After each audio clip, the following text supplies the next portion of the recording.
सच के लिए बेखौफ बेबाक जंग, वर्तमान क्रांति न्यूज 24 के संग। नमस्कार, स्वागत है आपका आपके अपने वेब चैनल वर्तमान क्रांति न्यूज 24 में। नमस्कार, आप देख रहे हैं उत्तर प्रदेश में तेजी से उभरता हुआ वेब न्यूज चैनल वर्तमान क्रांति न्यूज 24 और मैं हूं आपके साथ अंकिता। कोटे की दुकान पर मारपीट और चाकूबाजी का वीडियो वायरल हुआ है, जिसमें कुल 4 लोगों के घायल होने की जानकारी मिली है। मामला गोपीगंज थाना क्षेत्र अंतर्गत चितईपुर गांव का है, जहां मंगलवार को कोटे की दुकान पर राशन लेने की बात को लेकर हुए विवाद में मारपीट और फिर चाकूबाजी की घटना को अंजाम दिया गया है, जिसमें एक पक्ष से आनंद बिन 48 वर्ष, राम अछेबर 30 वर्ष, अतुल कुमार 42 वर्ष व अखिलेश 27 वर्ष के घायल होने की जानकारी मिली है। सभी घायलों का उपचार सामुदायिक स्वास्थ्य केंद्र में कराया गया है। इस मामले में 2 लोगों को हिरासत में ले लिया गया है। घटना के संबंध में बताया जाता है कि चितईपुर ग्राम सभा कोटे की दुकान जानकी देवी संचालित करती है। ग्राम सभा से जुड़े दिरपुर गांव का निवासी सूरज राशन लेने के लिए गया था। इस दौरान गेहूं लेने की बात को लेकर विवाद हो गया। राशन लेने गया युवक केवल गेहूं लेने पर अड़ गया, जिसको लेकर बात बढ़ गई। आरोप है कि विवाद के दौरान युवक ने चाकू से प्रहार करके पूर्व प्रधान आनंद प्रसाद, राम अछेबर, अतुल कुमार और अखिलेश बिंद को घायल कर दिया। घटना की जानकारी पर मौके पर पुलिस पहुंच गई। ग्रामीणों ने हमलावर को पकड़कर पुलिस के हवाले कर दिया। पुलिस ने पीड़ित की तहरीर पर मुकदमा कायम कर 2 लोगों को हिरासत में लेकर पूछताछ कर रही है। मौके पर क्षेत्राधिकारी ने घटना स्थल का जायजा लिया और आवश्यक कार्रवाई के निर्देश दिए। मैं आनंद प्रसाद बिन, ग्राम चितईपुर, ग्राम सभा बैदा खास, थाना गोपीगंज, जिला भदोही का रहने वाला हूँ। सर जी, कोटा वितरण प्रणाली हो रही थी। कोटेदार श्रीमती जानकी देवी है, उनके मैं प्रतिनिधि हूँ और वितरण हो रहा था। मेरा बेटा और मैं मौके पर था।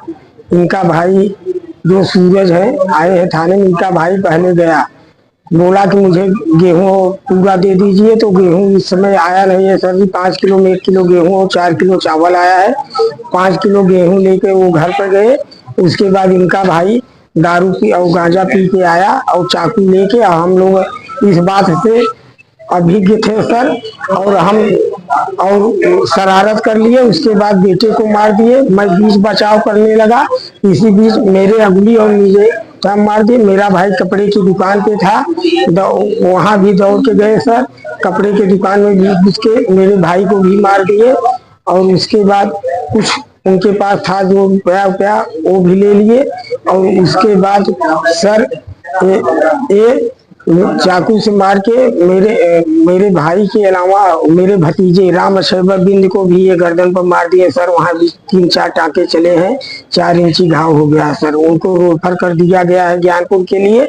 और सर मैं गोपीगंज थाने पे आया, बोले सर जी की मेडिकल करा के आप तहरीर दे दीजिए।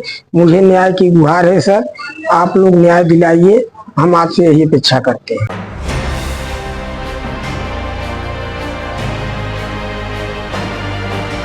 अनियंत्रित ट्रैक्टर की चपेट में आने से स्कूटी सवार के गंभीर रूप से घायल होने की खबर है। मामला गोपीगंज थाना क्षेत्र अंतर्गत राष्ट्रीय राजमार्ग के पिलर नंबर 44 के पास की है।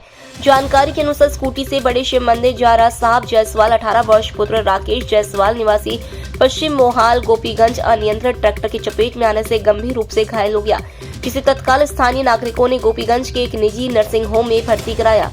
बताया जा रहा है कि साहब जायसवाल पुत्र राकेश जायसवाल 18 निवासी पश्चिम मोहाल गोपीगंज बड़े शिव मंदिर दर्शन करने के लिए राष्ट्रीय राजमार्ग से जा रहा था। वह जैसे ही राजमार्ग की तरफ से बड़े शिव मंदिर की तरफ घूमी, उसी समय सामने से आ रहे एक तेज रफ्तार अनियंत्रित ट्रैक्टर की चपेट में आ गया, जिससे वह गंभीर रूप से घायल हो गया। घटना के बाद मौके पर इकट्ठा हुए राहगीरों और स्थानीय नागरिकों ने उसे एक निजी अस्पताल में भर्ती कराया। सूचना पर पहुंचे ट्रैफिक उप निरीक्षक रईस अहमद ने रास्ते को सुचारू कराया। वहीं घटना के बाद ट्रैक्टर चालक मौके से ट्रैक्टर लेकर फरार होने में कामयाब हो गया।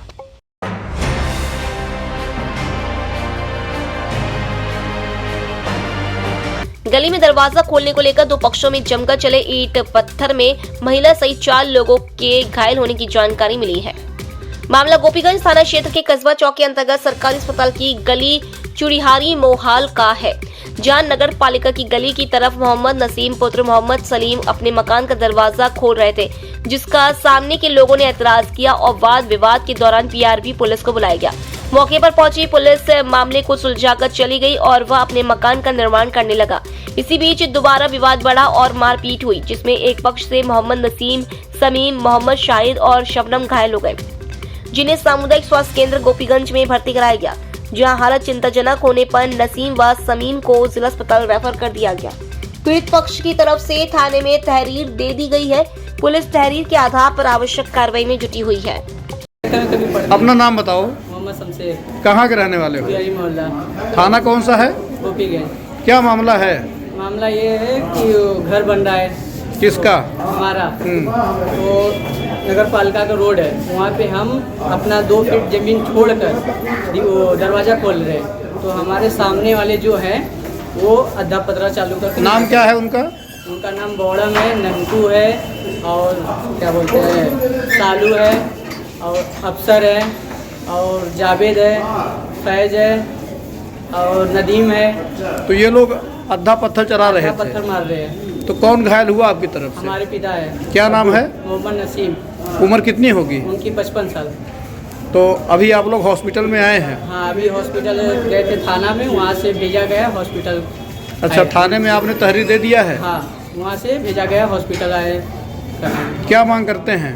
मांग यही करते हैं कि उन लोग को ऊपर कार्रवाई की जाए। ये मार झगड़ा बेमतलब की कर रहे हैं।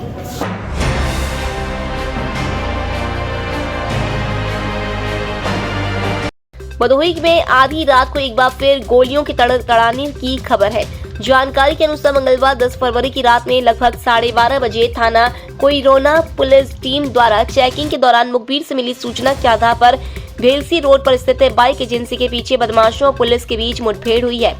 इस मुठभेड़ में अंतर जनपदीय 5000 का इनामिया वांछित अभियुक्त संदीप उर्फ आशीष यादव 23 वर्ष पुत्र दधीची यादव निवासी बिलारी थाना हंडिया जनपद प्रयागराज एवं उसके साथी जयप्रकाश यादव 22 वर्ष पुत्र राजेश यादव निवासी भेलसी थाना हंडिया जनपद प्रयागराज और एक 17 वर्षीय बाल अपचारी को गिरफ्तार करने में महत्वपूर्ण सफलता प्राप्त हुई है। गिरफ्तार किए गए अभियुक्तों के कब्जे से एक नाजायज तमंचा 12 बोर और एक जिंदा व एक खोखा कारतूस, एक पेचकस पिलास, एक चाकू, एक काले रंग की मोटरसाइकिल संख्या यूपी 70 CM 4051 बरामद किया गया है। पुलिस के अनुसार बदमाशों ने पुलिस टीम पर जान से मारने के इरादे से फायर किया था, जिसकी जवाबी कार्यवाही में पुलिस टीम द्वारा आत्मरक्षा में की गई फायरिंग के दौरान संदीप उर्फ आशीष यादव के दाएं पैर में घुटने के नीचे गोली लगी है, जिसे इलाज हेतु सामुदायिक स्वास्थ्य केंद्र डिग में भर्ती कराया गया, जहां उसकी स्थिति सामान्य है। जनपद भदोही में कल रात कोरोना थाना क्षेत्र में मुखबिर के द्वारा ये सूचना दी गई थी पुलिस टीम को कि 2 या 3 अपराधी हैं जो थाना हंडिया क्षेत्र के रहने वाले हैं प्रयागराज के, और जिनके द्वारा पूर्व में भी थाना कोरोना क्षेत्र में एक सोलर पैनल चोरी की घटना और अन्य थाना क्षेत्रों में ATM बदली जैसी घटनाएं कारित की हैं, और आज रात को भी चोरी या लूट की घटना कारित करने के उद्देश्य से वो जनपद भदोही में आ रहे हैं। इसी सूचना पर जो थाने की पुलिस है उसके द्वारा वहाँ पे चेकिंग लगाई गई थी उस स्थान पर, और जब एक जो संदिग्ध बाइक है जिसमें 3 युवक जब आते हुए दिखे तो उनको रोकने का इशारा किया गया, तो उन युवकों के द्वारा पुलिस जो पार्टी है उसे फायरिंग की गई, और जो पुलिस की गाड़ी है, हमारे थाना कोरोना की गाड़ी है, उस पर भी फायरिंग की गई, जिससे गाड़ी भी क्षतिग्रस्त हुई।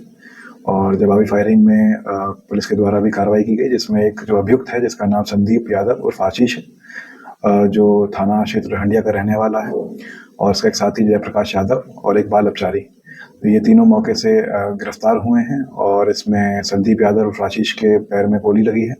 संदीप यादव और आशीष का जब अपराधी के तहत देखा गया तो पूर्व में थाना कोरोना का एक मुकदमा इस पर पंजीकृत था, और 5000 रुपये का इनाम भी मेरी तरफ से घोषित हुआ था।